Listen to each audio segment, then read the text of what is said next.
What's up, guys? Ben here, bringing you another video today. We have the final mid-season review video.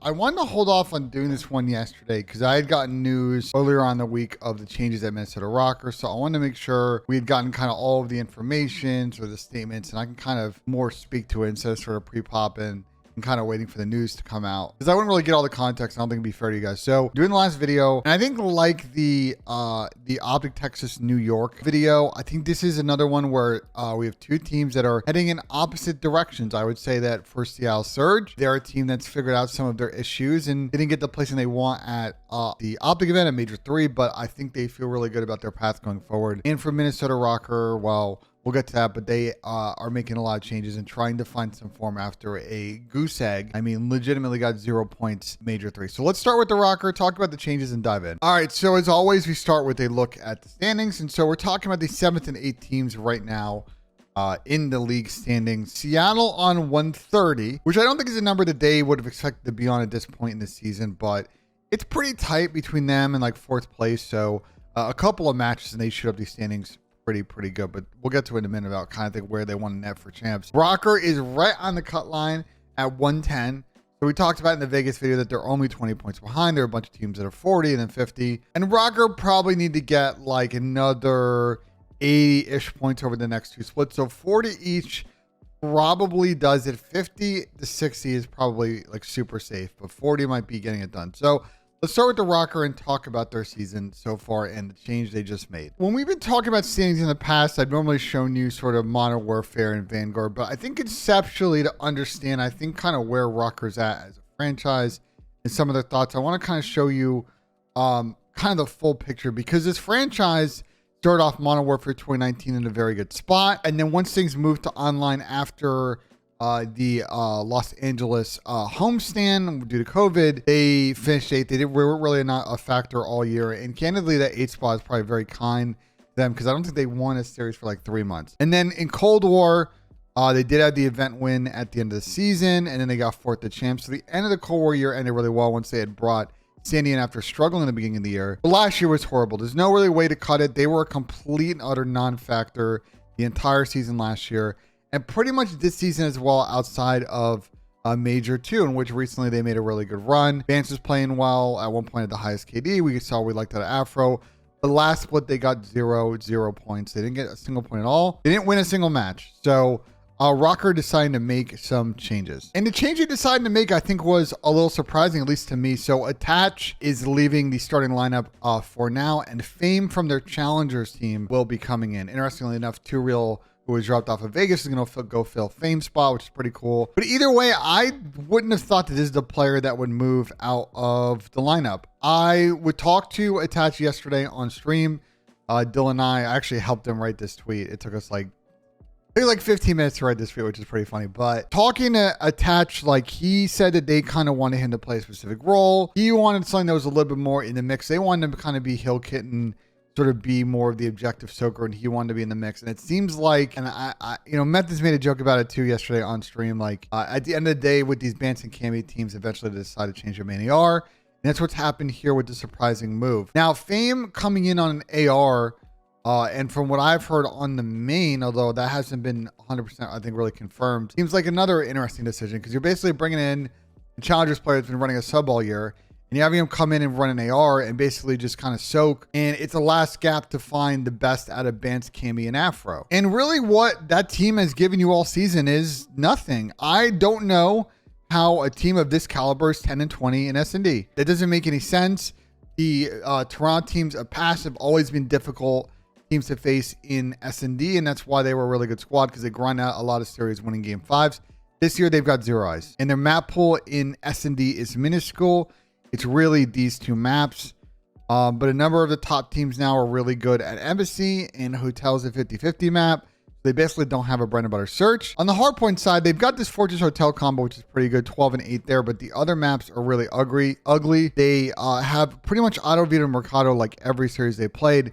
So Hydra's getting picked a lot against them, and they're not very good at it. And then they've also struggled at Embassy as well. So their hardpoint pool is very narrow. On the control side, they are 8-0 in a CDL control, although you could argue they should be 7-1. I had to get an SAE joke in here. Sorry, ladies and gentlemen. But the other maps, Fortress and Hotel, interesting record. Now, since we made all these videos, just to kind of sidebar for a second, but it's relevant to this video, Expo Control is coming in, I believe, as of this week. So all these sort of Fortress control stats, ROKKR are a little lucky because I think they're good at a CLO, and their hotel record is enough that I think that they're not too bad at it. 2-4 is like one map away from being 500. But I'm curious to see how they will net on Expo. If they can figure it out and have the Asilo back pocket, then they just get out of the hotel, and then you've got two good control maps, and you're cooking with gas. And again, the whiplash of this team is you look at their major, or their stage 2 record rather, and it's not too bad. The hard point record, a little bit more to be desired, but search and control not too bad. And then you look at stage 3, and man, they basically got Asilo banned against them in every series. They won 1 control. They didn't win a single search, and they played every search map other than Embassy, like legitimately every search map other than Embassy. And they won 3 hard points, 1 on Fortress, 1 on Hotel, and 1 on Hydro. But again, we highlighted the Hydro issue. It got picked against them a lot. Ended up early in series because I think they were ending up on Team B, and they weren't winning Hydro. They weren't winning the search, and they were getting 3-0'd. So the path forward wasn't really great. So I think to kind of summarize a couple of thoughts about ROKKR and then kind of close out talking about All-Star stuff. Have they achieved their early season goals? No. I think even with the second place that they had in Major 2, doesn't really mean anything because they're 8th in the standings right now. They got 0 points last split. I don't think they're happy where they're at. And I think conceptually with this franchise, they're very much at a crossroads. The project that they've been building towards the last 3 years has netted them at best a top 4 placing in champs in 1 event win. And I know that's a sort of a hard standard. You've got really dominant teams that have been winning a bunch of events over the past couple of years. Teams like Toronto have won multiple CDL events. FaZe have won multiple CDL events. Optic, Dallas Empire combo have won multiple CDL events, the New York Subliners, and ROKKR, who are franchises I think really care a lot about the scene. They dedicate a lot. We haven't talked about it yet, but this weekend they're going to play a couple of the matches during the online qualifiers in front of fans in Wisconsin, in Madison, Wisconsin. So they really care about developing and furthering Call of Duty, and I really tip what version 1 and ROKKR are doing. But the results with the team haven't really been there, and I think they're heading now into a critical period where if this team doesn't figure it out over the next few months, I think they're going to be massive changes in the franchise with the player pool, with the coaching staff to try and bring in some fresh ideas and some fresh blood. So is anyone having an all-star season? I would have said at one point, and you can argue probably still, that Afro's having a pretty good season. Overall, 105 in hardpoint with 42 interactions is very good for sub players. A 1.19 in search with 52 first bloods is very good. That's 52 first bloods is very good amongst all aggressive sub players. And the 1.2 KD is excellent. So Afro's having a good search season, even though their team is not. And then in control, he's dropping a 109 with 38 engagements, way more than most of his other teammates. And you see the deaths per, so it's a pretty good split. So Afro's having a good season, but again, I think where he ranks relative to Abizi, Shotzi, Pred, Hydra, that's kind of your probably key 4 right now. They're going to get the 4 all-star spots if we're doing an all-star team 1, all-star team 2. So I don't really see a spot for Afro right now in that conversation. So what's next for this franchise, just to kind of wrap things up? They've got Florida and LAG in front of that Wisconsin crowd this weekend, and they need to go 1-1 or 2-0 because the remaining 3 teams they have during this qualifier are FaZe, LA Thieves, and New York. I think New York's going to be out for blood this qualifier because of their kind of position, how they're playing right now. FaZe are always a tricky out online.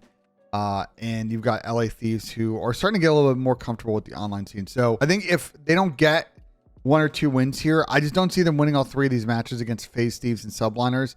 If they go 0-2, I think they're in real trouble. I think you need I would say honestly, and it's not to put too much pressure, I think you kind of need to go 2-0. You're going to feel really good about that positive momentum coming from the weekend. You may stem off further changes because, again, if they go 1-1, I think they may end up making another change or 2 to the team. But, you know, they have a decent shot to not make winner's bracket again.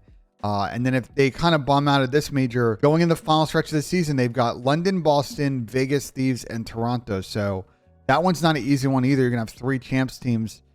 Plus Vegas, who are also fighting for a champ spot. That match is going to be massive. And London, if they're also starting to get it going. So I think ROKKR, they're entering a couple of months here. They're going to be really critical, and I'm curious to see how they do. All right, let's switch gears and talk about the CL Surge, the last of the 12 teams that we have to cover in this series. A fun year from them in Vanguard. It was super up and down, but they did win an event and came up just short at champs, you know, they were insane at hard point, but what really limited them last year was search, and we'll get to that in a second. To kick things off this season, because they ran back their team from last year, they had a top two or runners up placing at Major 1, beating FaZe, beating New York, and then losing New York eventually in the grand finals. But since then, it's been a pretty interesting road. They hard fell off at Major 2, really struggling, and they rebounded again at this major. And I would say, to be honest, with Major 3, I think a lot of that top 6 placing comes down to them losing by 1 kill against FaZe. The round 11, that sort of hip fire kill that Simba gotten. I think if they had won that series, they would have had a lot of momentum, and I think would have gotten a lot deeper in this tournament. Instead, they lost to FaZe and Optic, which I think is just a really tough draw from Seattle. But I still think, for me, that they're a really quality team right now. Let's take a look why. So first off, I mean, we look at the respawn here, and it's an incredible record. 27-17 would make them #1 this season hardpoint win percentage, and they just really have no weaknesses in the hardpoint map pool. They can play any number of maps against teams. They've got some bread and butters. It's just really hard to play gameplay against these guys in hardpoint. And again, the same thing almost in control. 15-10 does not put them at the tippy top in this game mode, but they do play all 3 maps. And I'm excited to see how they master Expo, considering that they're pretty solid at CeeLo and they're very good at Hotel. What has, I think, limited this team's ceiling a little bit, and they're starting to get better at it, is the S&D. 9-23 is ugly. We'll dive in a second as to sort of how they've improved here, but map pool wise, they've got only really 2 maps that they're solid in. They're starting to get much better at Embassy, and again, this is the map that they lost to FaZe in that round 11. They seem to be more comfortable on this map after a lot of really tough losses and a lot of blowout losses through most of the season. But they're slowly improving in search. They started off 4-10 in stage 1 with all 4 of those wins at LAN, and then they went 0-8 in stage 2 in search with no wins at all. As I say, like LAN online, they didn't win a single S&E in stage 2. They did improve in the last stage, breaking even, going 5-5. And to my point here about Embassy, they started to get better at it. Hotel, better at it, and Estilo, starting to get more comfortable. So it becomes clear kind of the maps that they're focusing on in search. They don't really play Mercado at all. So it's those 3 are pretty much the ones that they're ending up playing. So a big rebound. I mean, they had 4 S&D wins in total before stage 3, and they doubled that number after the last couple of weeks. So I respect them trying to get better at this game mode and starting to really improve their ability to win series. Because if we scroll down and take a look at the game win records, great respawn team, right? Winning at a 60% clip, but the searches are what's limiting your upside right now. You're not winning a lot of game 5s. You're not winning a lot of game 2s. And if you're losing map 1, you're losing map 2. 4 out of 6 times, you're going to lose game 3 and get swept. Or you might extend the series and then you're going to get to a game 5 and you're going to lose. Anyway, so for Seattle, it's very clear the path forward. Keep doing you in respawn. Obviously, master Expo now it's coming in control. So this Fortress goes out of here. And keep improving in search, because that's how you're going to be FaZe. That's how you're going to be Optic. That's how you're going to be Toronto. Because at the end of the day, we get to champs and these series go the distance. You got to be able to close out in game 5 with confidence in your S&D gameplay. Okay, so just a couple more things to wrap it up for Seattle. Have they achieved their season goals? Considering that I think their goals are to win an event this season, they haven't done that quite yet. They've gotten close. They're getting closer. I feel really good about their chances coming up for Major 4, Major 5 to get that done. Even though they're sitting in the 7th spot, they're going to make champs. Don't have an issue with that. I don't think the seeding for them matters, because they're a dangerous team that no one's going to want to play if they're in this form by the end of the season. And honestly, I think the big reason for that are these 2 guys. Pred and Sib have been the duo. I think both of them are definitely kind of in the all-star conversation. Pred more so than Dante. While Sib's numbers are really good when it comes to respawn, a 1.15 in hardpoint and a 106 in control. The search is not been super kind to him. Although I will say, if we take a look at just Major 3 and Stage 3 numbers, he's sitting at a 0.93. So I think starting to kind of get a little more comfortable in the game mode. But I think for Pred, like, he is clearly a top player in this game. One of our clear MVP candidates, one of the top subs. And I think this represents sort of, you know, and we should talk about it, sort of the kind of elephant in the room when it comes to the Seattle team, which is both of these guys are 1A and 1B in the squad in terms of getting wins. And both of them might be gone this season. Pred has been heavily linked to the Optic squad. The Optic team did try to pick him up after Major 1, and they couldn't figure out how to make that work. I was told from the Seattle side that it never really got close from their perspective to being a deal done. Optic feels otherwise, but unless he signed a new deal since that whole incident or saga, is going to be a free agent in the summer. And I think Optic's probably at the top of his list.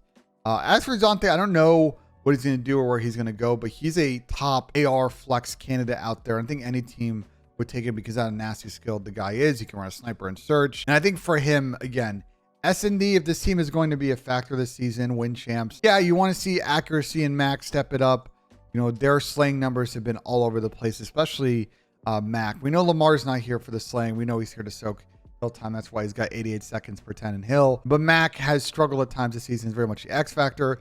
I would say, though, what's kind of helped their S&D is I think Dante being a little bit more comfortable in this game mode. You know, when I see kind of how they play Embassy, Dante's a sort of outer lane player, top AC player. And we see a lot of talented ARs be a massive difference maker on that map because of how easy they hold down that lane, stay alive, get kills, get picks.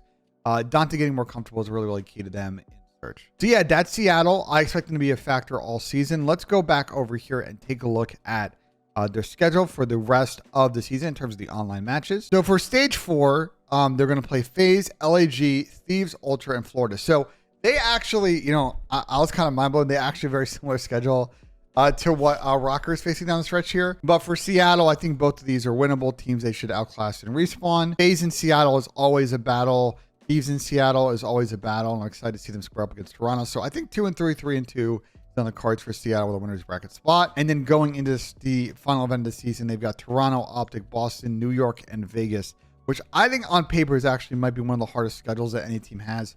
For stage 5, Toronto's going to be fighting for a top 2 seed. Optic's going to be fighting for a top seed.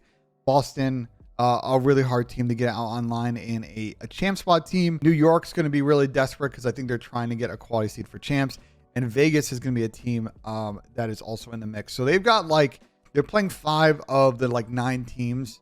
8, because we're not going to include really Seattle and that. They can't play themselves. We're going to be fighting for champ spots during the online qualifiers. So we're going to learn a lot about the Seattle team and sort of the online environment, but they've been good at LAN this season. So my kind of estimate for Seattle is, again, like a lot of the teams in sort of top 7, I think they can win an event. I think the S&D is going to be key to doing that. And we'll see what they're able to do. Are they going to swing down like we've seen on the Seattle roller coaster after a good event? They have a bad event, or are they going to continue to go up here and maybe parlay into a Sunday appearance at Major 4 and maybe an event win? So yeah, that's the video. That was a full mid-season team review series. So we covered all 12 teams. So let me in the comments what you guys thought of the series. I'm going to do this probably again in between Major 5 and champs just to kind of sum things up. And that one will be a little bit more interesting because we got 4 teams that won't make the event. It's going to be more of a off-season conversation around those squads. And then for the other 8 teams, kind of talking about their form and where they're at heading into champs and what they might need to work on in order to win the event. Coming up next tomorrow, we've got my week 1 predictions for Major 4. So be on the lookout for that. Like if you enjoyed the video, subscribe for more. And as always, guys, we will see you on the next one.